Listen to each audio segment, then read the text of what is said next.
شعری ئێوارە لە دەفتەری شێعری نووسینەوەی نیشتمانی کاک جەماڵی نەجاری.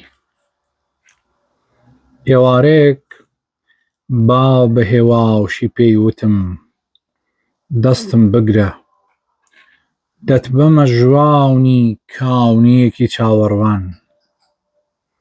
ئێوارەیەک لە ژواونی کاونیەکی چاوەڕواندا ئاو پێی وتم، لەگەڵما بە باو پێکەوە بۆ میواونی درەخت بچین.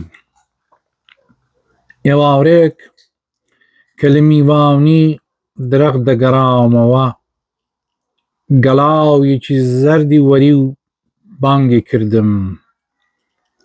گەڵاو وتی بە باو بڵێ ئێوارەیەک بە ئێرەدا گوزەر بکات، بمباوتەوە سەر کاونیەکەی جاران و ئاو لەگەڵ خۆیا بمبات، وەک تۆ بۆ میواونی درەخت. هەواڵەکەم بە باو گەیاند، باو هەڵی کرد